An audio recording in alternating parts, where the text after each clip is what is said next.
here, darling, I'm here. It's all right, Susan. I just stumbled, that's all.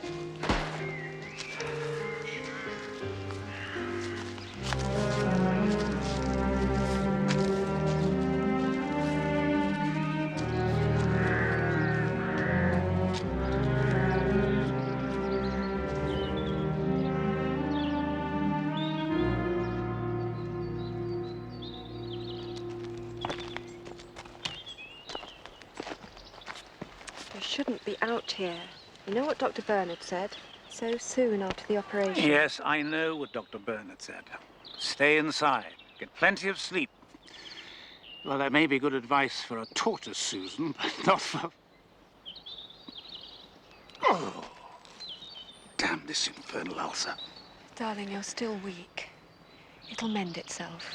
It just takes time. You've just got to learn to be patient. What is it? Susan?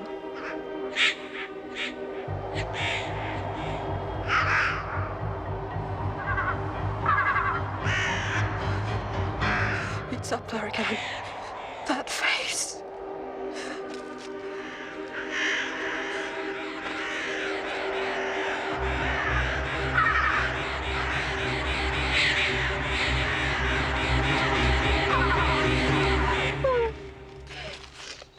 You heard it that time, Jack. Don't tell me you didn't hear it. That mad, horrible cackling. She was up there. Up there like before. Laughing.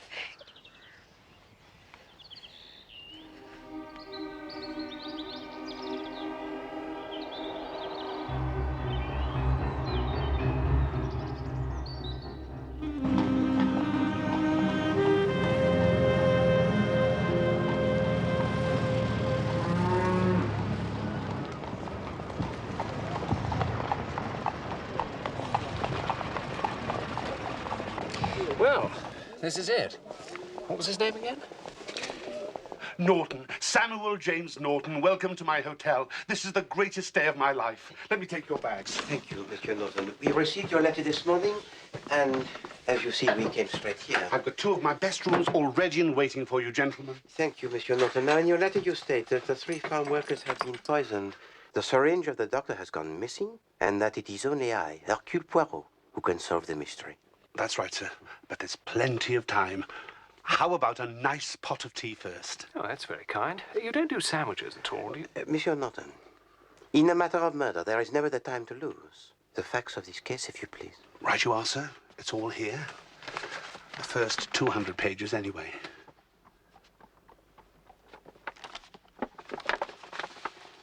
The Needle in the Haystack? A new murder mystery by Clarissa Norton? I use a woman's name. Seems to help them sell better. It's a corker of a plot, only I've got myself into a bit of a stew at the ending. So I thought I'd drop him a line. Perhaps he'll come and sort it out for me. So I said to my wife, you can but ask. And blow me down, here you are. I did mention it was a book in the letter.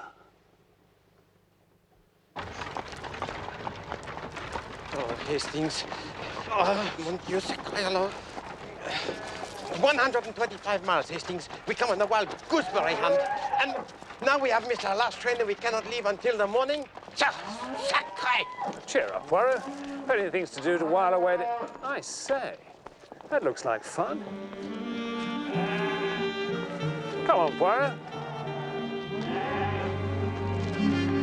Genuine death masks of local murderers. I say, this is interesting. Apparently they got them by taking actual wax impressions of the killers' faces after their execution. Pretty grisly stuff, eh? Well, I find it most curious, Hastings, this English passion for perusing a collection of the glorified scarecrows. So far, I have not seen one likeness that is truly accurate. Hastings?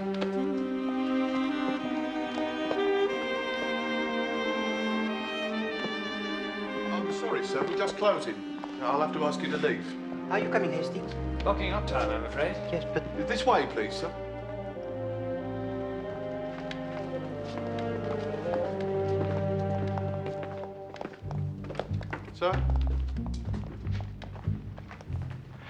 quite as realistic in the flesh somehow, are they? Any pain there? No. Well, I don't think there's any serious damage, but for goodness sake, be more careful, Jonathan. You know, these things can perforate. And it's not just a question of diet. Any stress or exertion is strictly taboo. Instances of post-operative erosion can often All have right, quite thank serious you, Geoffrey. Here endeth the lesson. Now, why don't you join us for dinner? Ah, Will you be wanting a table in the restaurant at all? We do stop serving at 9. Thanks. I'm actually here to see some friends. I'll be dining with them tonight, up at Marsdon Manor. Oh, yes, I know it, sir. Well, have a good evening. Now, Mr. Poirot, you worked it all out now, my whodunit? No, Monsieur Norton, I do not give another thought to your whodunit. The brain of Hercule Poirot is like the finely tuned engine of the motor car. It does not run on the cheap, low-grade fuel. Not to worry, give you something to read in bed. I'll just get your keys for you. Oh. Someone just back from Africa? Kenya, actually. Just a small present for someone. If you'll excuse me. Monsieur? Thank you.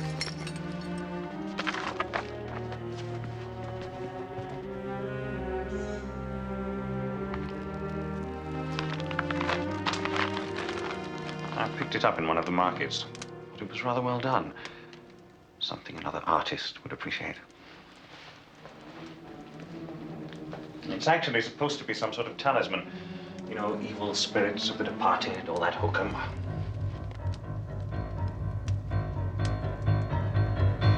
I'm sorry, have I said something?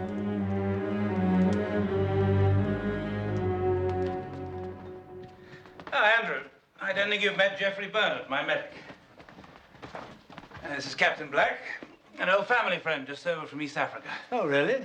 Where were you stationed? Kenya, near Lake Victoria. Shall we go in, darling? Doctor? No,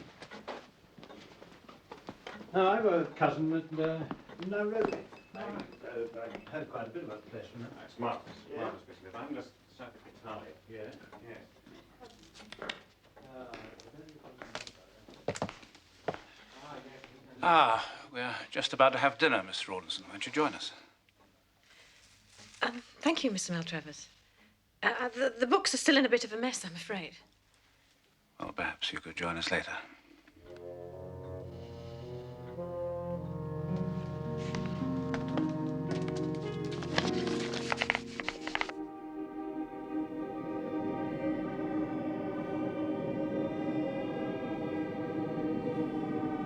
It's as though she's mocking me. And then, just as suddenly, it stops. As if I completely imagined it all. So let me get this clear. What you're saying is, out there in the garden, there's the ghost of a dead girl up in a tree. Well, the story is that 50 or so years ago, a young teenage girl killed herself here in these grounds. She'd been jilted by a lover or some such thing. Anyway, she climbed to the top of that massive cedar out there and threw herself off. And over the years, people in the village well, you know how these superstitions take root. In my experience of these cases, a lot of it's auto-suggestive. People believe that they've witnessed some sort of paranormal... Dr. Bernard, I know what I saw.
I'm just off to the bank now, then. I'll see you later.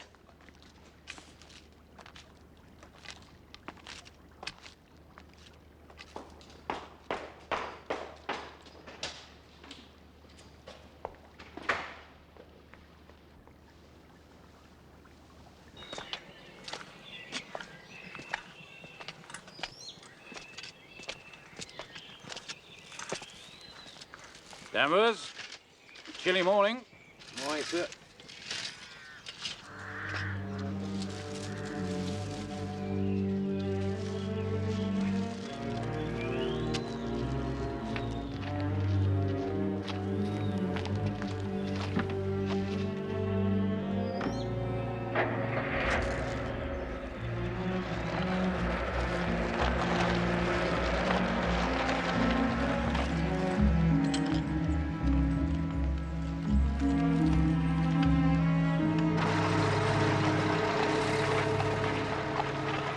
Finally, throughout the United Kingdom, preparations are nearing completion for the National Civil Defence exercise called by His Majesty's government for this Wednesday.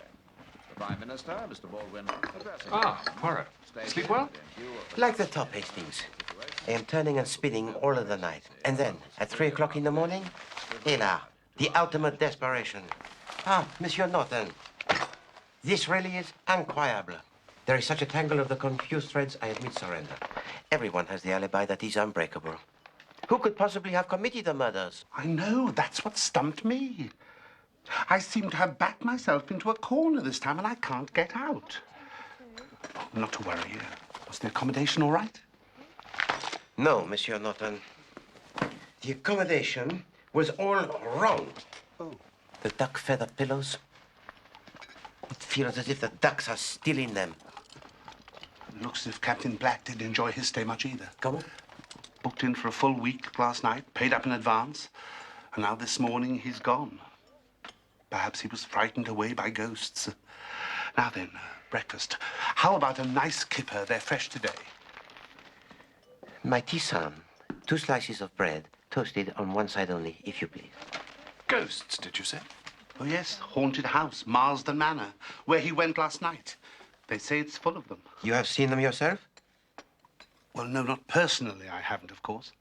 How do you know they are fresh? Sorry? The kippers. Oh, yes. They're fresh, all right. We get them delivered twice a week from Grimsby. So, it is the place of the untold evil, crawling with the spirits of the living dead. Grimsby? Marsdon Manor. Monsieur Norton, my breakfast, if you please. We both have the urgent train to catch.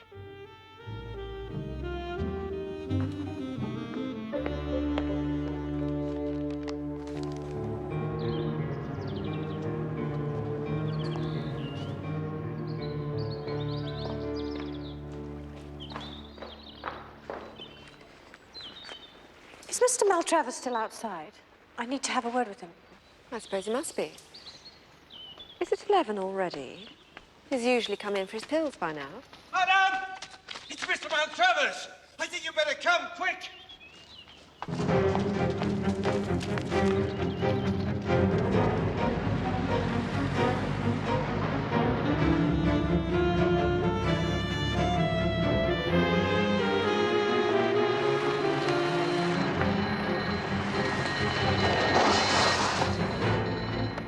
Come on!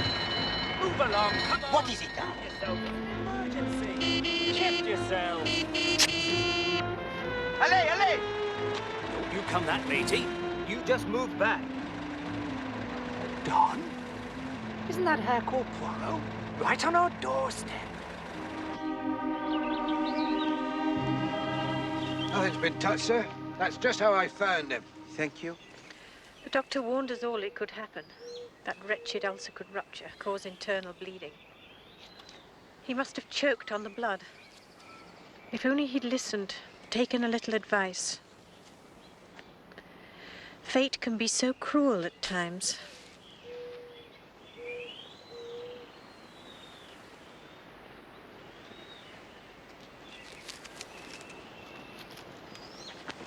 Monsieur Danvers, you say that you discovered the body at 11.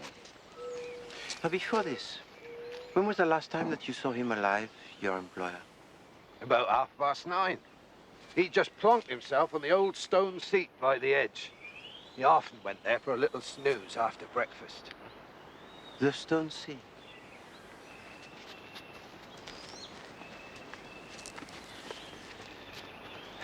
His poor young wife. So heartbreaking.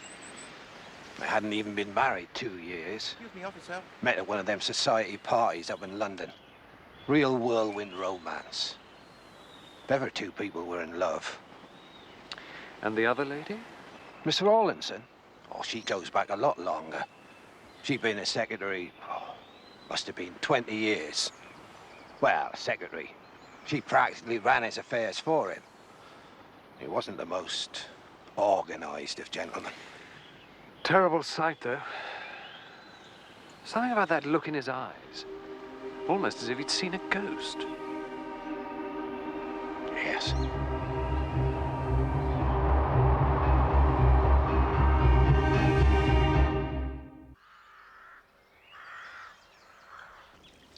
Come along, my dear. Take one of these.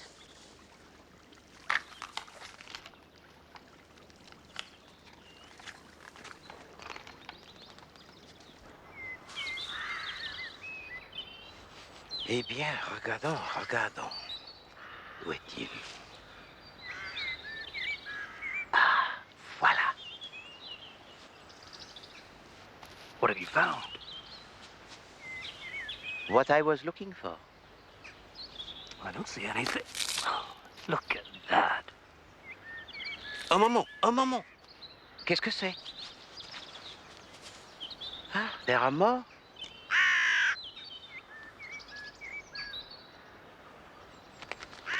Looking puzzled, Poirot?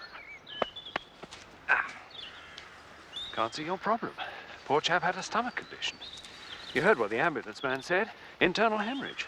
Plain as day. Caused him to choke to death. Mais certainement, Hastings, that is the conclusion most obvious. But perhaps it is too obvious. You noticed, of course, the faint ridges in the grass. Ridges? And you cannot fail to notice the mud across the back of his shoes. You put those two facts together, Hastings, and you reach the conclusion that is most disturbing. The body of the dead man was dragged physically from the stone seat to the foot of the tree. Good Lord. I think it is time that we telephone the Chief Inspector Japp at Scotland Yard.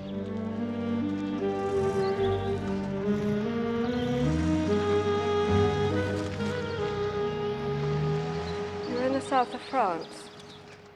2 months ago. That's when it got really bad. We had to cut short our holiday. Rush back so they could operate. They said so long as he rested, took things easy, there was every chance he'd make a full recovery. But you couldn't keep Jack indoors like that all day long. He'd suffocate, go mad. My dear, do you think it's one? It was her. I know it. She killed him. She, Madame Maltravers? I think it would be best if you all left now. She's still in a state of shock. Up there, in the tree. That awful, laughing woman. That's what he saw. That's what frightened him to death.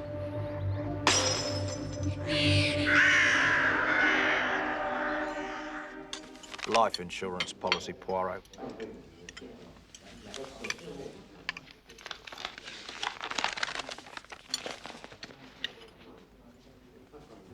£50,000. That is indeed a great amount of money, Chief Inspector. Ask yourself, Poirot.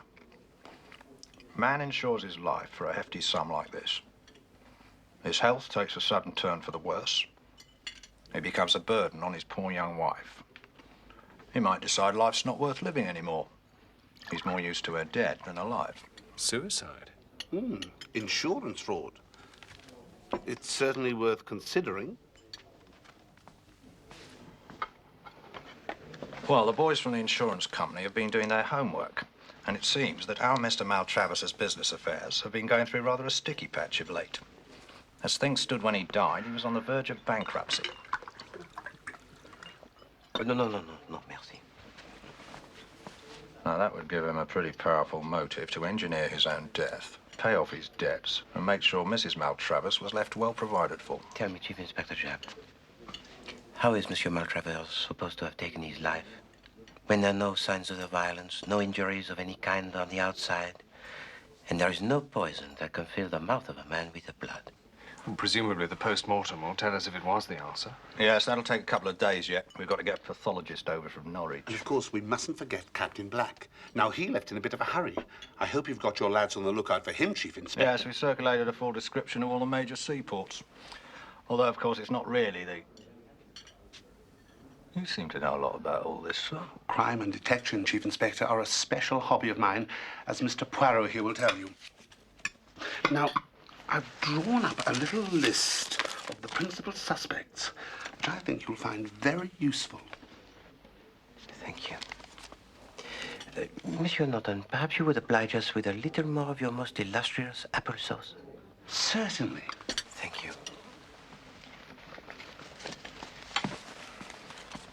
So what do you reckon, then? If it wasn't suicide, and it wasn't natural causes...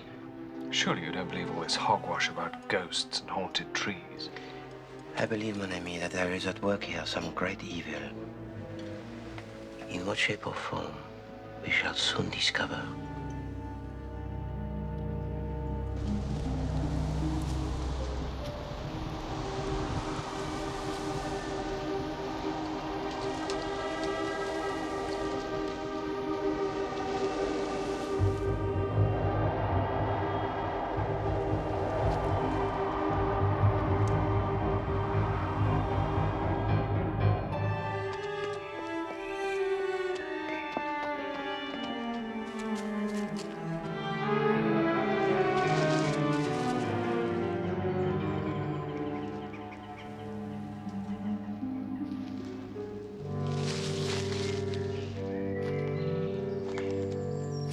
Sometimes they walk in their sleep, no?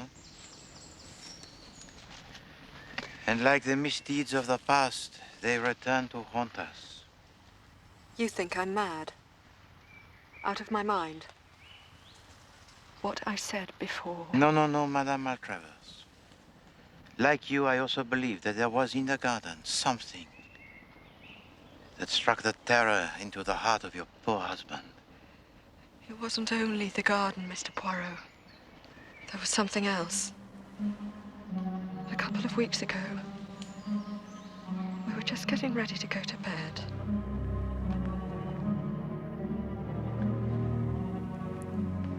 Jack was in the bathroom. I'd just taken my sleeping pill. I turned to the mirror to brush my hair and...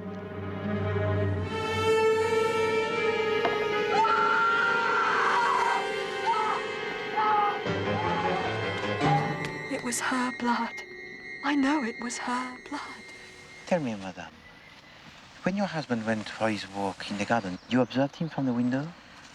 I saw him go out. Then he disappeared from my view around the other side of the house. I was working on a watercolour of the south lawns. And he used to go and sit in front of the old yew hedge. On the west side of the house? And the secretary to your husband, Mademoiselle Rawlinson?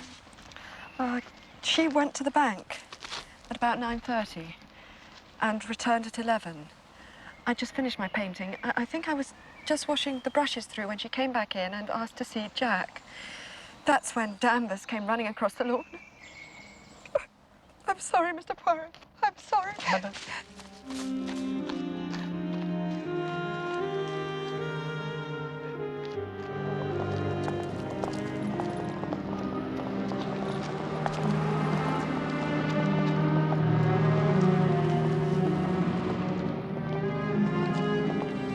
National Civil Defence Day.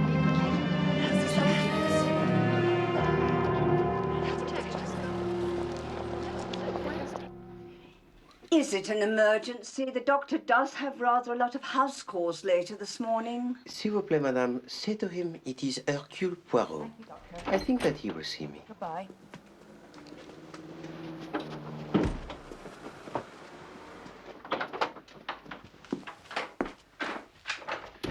Doctor, there's a gentleman outside suffering from Hercule Poirot. He seems to think it's quite serious.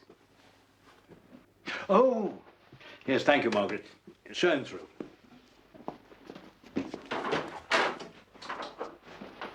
Thank you. Mr. Poirot? Monsieur le Docteur, I would like to introduce you, if I may, to my associate, Captain Hastings. How do you do? How do you do?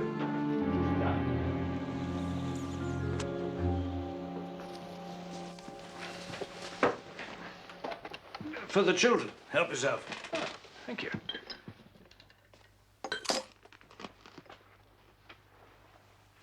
Dr. Bernard, in your expert opinion, how dangerous was it, the stomach condition of Monsieur Maltravers? I'm afraid I'm not in the fortune-telling business, Mr. Poirot. Of course, we all knew there was a risk of complications. There always is. He's a very hardy type, Jonathan. Very strong constitution. Shouldn't have had any problems. He really shouldn't. What do I know? 45 years medical experience. Sometimes doesn't amount to a jot in the end. Rot your teeth, you know. Do you also prescribe the drugs for Madame Maltravers? Oh, yes, from time to time. Sleeping pills, that sort of thing. She frequently... That's odd. Something is wrong, Dr. Bernard? Chloroform. 5 fluid-ounce bottle. It's gone.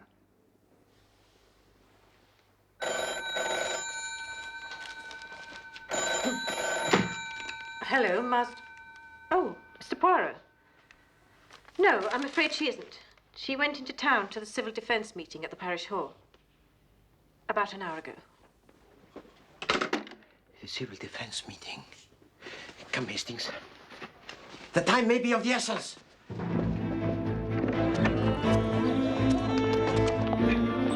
Excuse me, madame. Excuse me, could you tell me, please, where is the parish hall? Merci.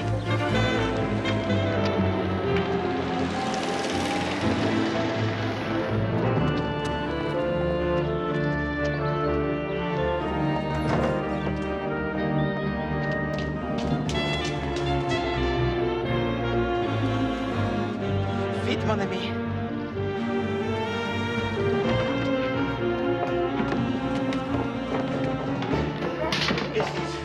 Enabling the wearer to breathe in without fear of inhaling noxious gases. In the event of a sudden emergency, make sure the mask is secured by fastening the strap at the back of the head. Excuse me, madame. Madame Maltravers, are you here? Madame Maltravers! The gas mask, quick! Remove it at once! Excuse me, clear the way, please. Clear the way, please. Excuse me, please. Excuse me. Madame, some smelling salts or some brandy, and fetch at once a doctor. Captain Black. Quick, Hastings, he must not leave.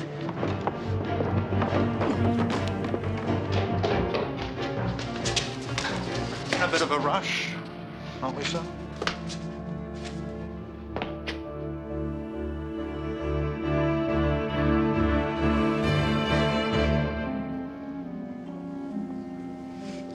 It is all right, madame. It is all right.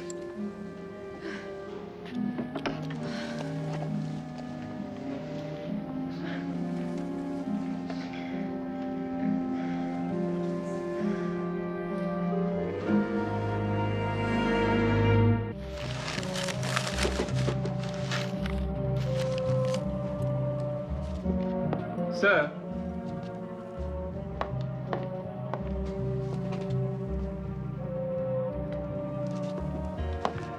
Hastings, I think it would be wise for you to travel back with Madame Maltravers until she is quite recovered from this ordeal. Oh, yes, of course.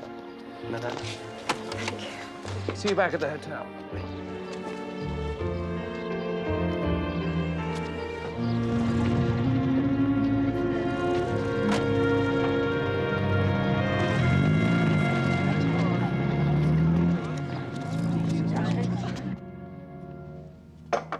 Why did you try and run away back there, Captain Black?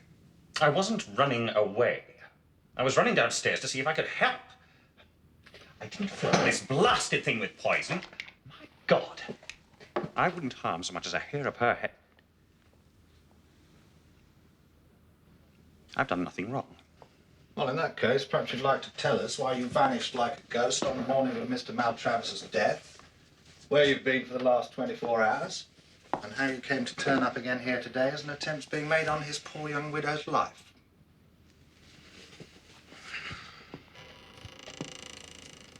Captain Black, if you will not answer the questions of the Chief Inspector Japp, perhaps you will answer one of mine.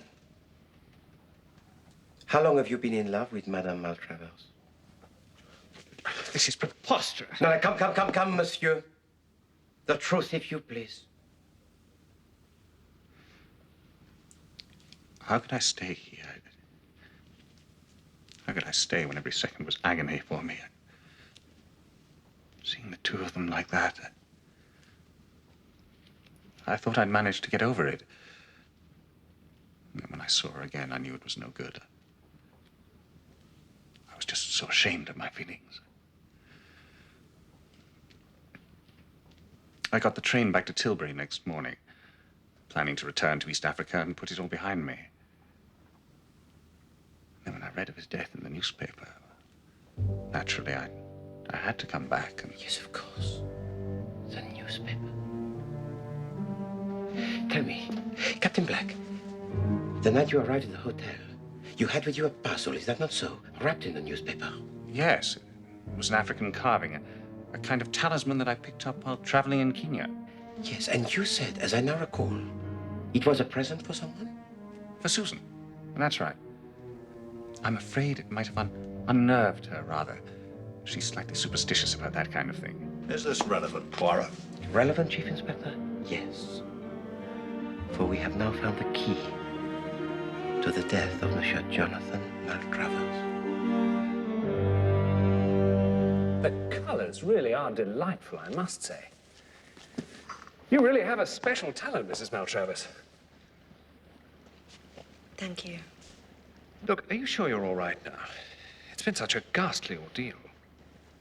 Some rest and quiet, I think, is what she needs the most. She's in safe hands, aren't you, my dear?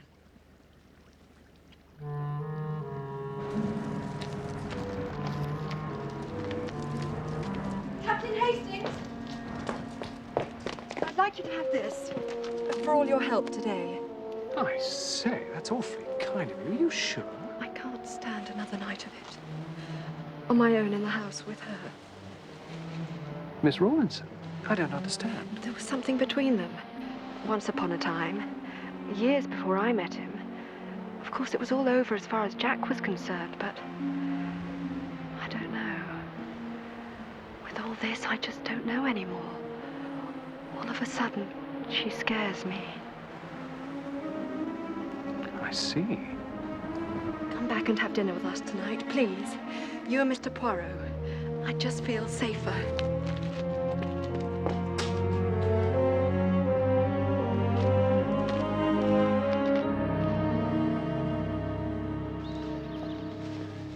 So, what's happened? They arrested Captain Black? The fog, it begins to clear, Hastings. But there are yet many questions that remain unanswered. So, I come here for the early lunch. The salad niçoise will prove most nourishing for the little grey cells. So what have you found out? Was Maltravers murdered or not? Oh, yes, Hastings. He was murdered most cruelly and in the cold blood. What about Mrs. Maltravers? I wonder who put the chloroform in her gas mask. Yes. The mask. How is Madame Maltravers now? She's quite recovered from her ordeal? Yes, sort of. Actually, she's asked us both out there to dinner tonight, to the Manor. She still seems to be worried about that secretary, Miss Hastings. Is this not the picture painted by Madame Maltravers on the morning of the tragedy? Yes. My worst suspicions are now confirmed. Regard, Hastings, it is all here. This picture tells the whole story. You do not see? Sorry, Poirot. Just looks like a painting of the garden to me. And the eggs. Yes, the broken eggs. It must still be there. Ah, why did I not see before? Mr. Poirot. Inspector Japp on the phone from the local police headquarters. Sounds as if the plot's thickening.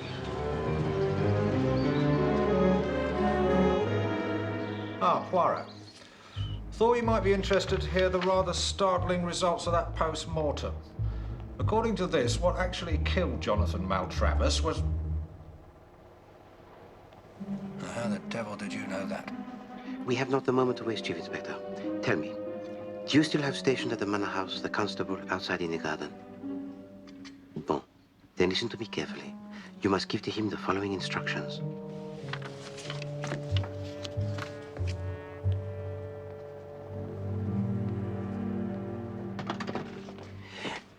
Incidentally, Monsieur Norton, the killer is the explorer who is bedridden. Really? Oh, may we? He fires into the fruitcake the poison dart from his window upstairs. Good Lord. I think you may have solved it for me.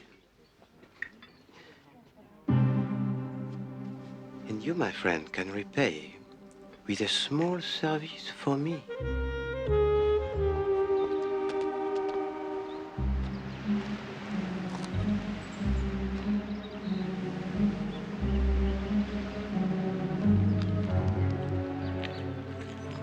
Susan, I'm so sorry about... I had to come back. Do you understand? It was very sweet of you, Captain.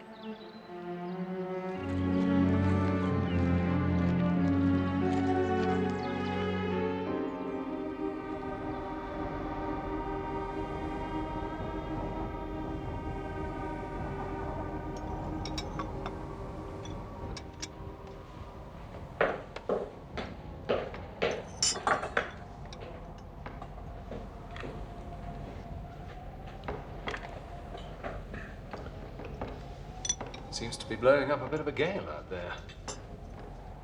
Eh bien, Hastings, the strong gales, they are to be expected at this time of year.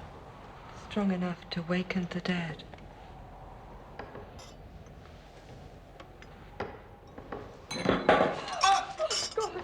No, madame. Sit yourself, please. Please, be seated. It is nothing. Voila.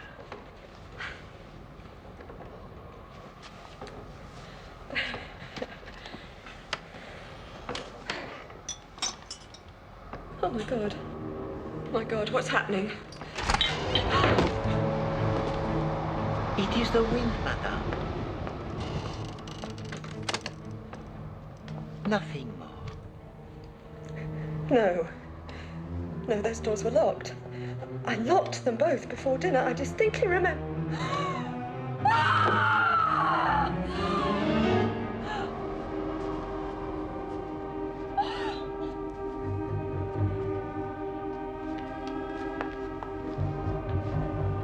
He's still Madame Maltravers. Jack. Oh, my God. No, it can't be.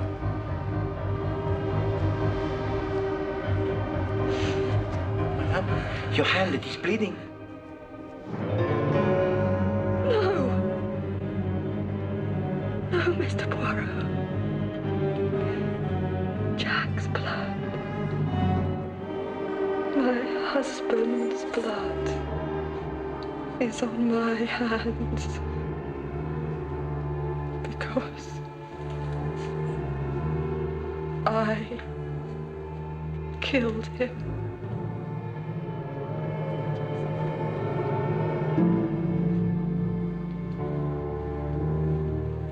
Lights, Hastings.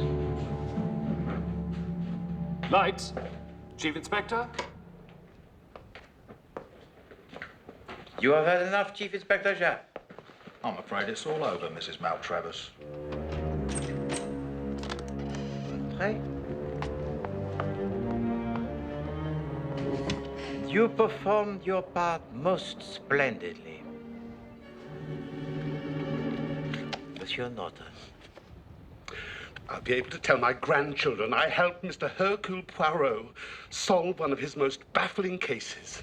Merci, monsieur. Right, come on, Baines, let's get her out of here.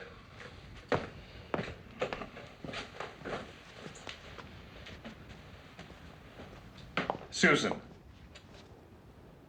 you did this for me. For you?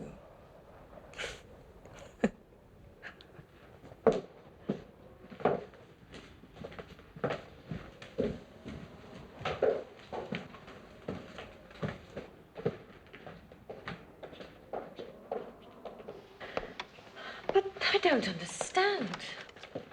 This mask. A wax cast, mademoiselle, taken from the face of the deceased. A device most macabre, huh? But I fear it was necessary for the success of this little masquerade. The blood. A little red paint that I pressed into her hand a few seconds before. In fact, it was the same red paint that she herself used to produce the blood on the mirror in her bedroom.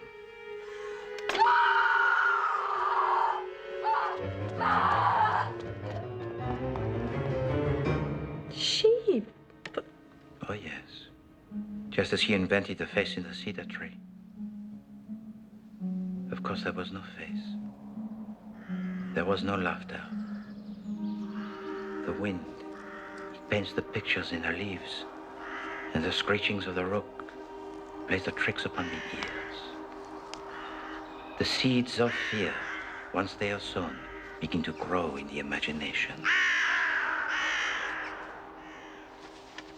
But why? Simplement to unsettle her husband, to drive him to his grave.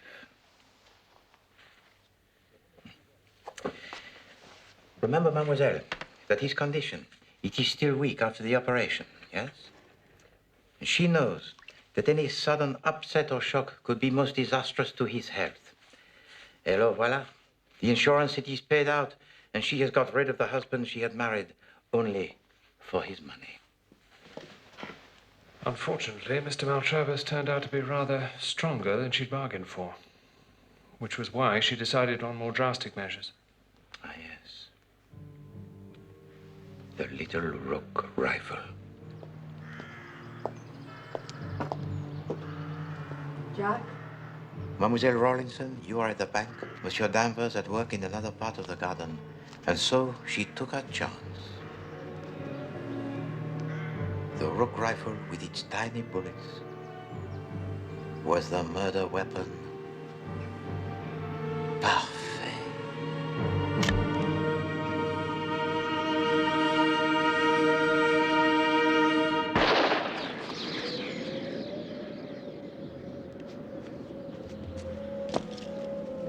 The bullet, it is embedded in the brain, and the effect, it is complete.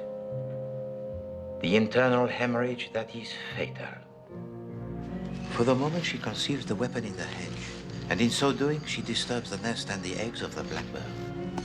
Her plan to remove it later is foiled, because there was, keeping watch in the garden, a police constable. The body she then drags to the foot of the tree, to make us believe he had seen something up there, which brought upon his attack tragique.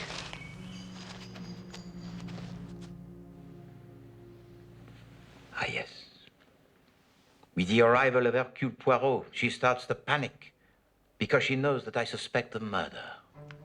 And so she stages the clumsy affair with the chloroform in the gas mask to make us believe that her own life was under threat. All this to divert our suspicions of the most cruel, the most brutal murder of her poor husband.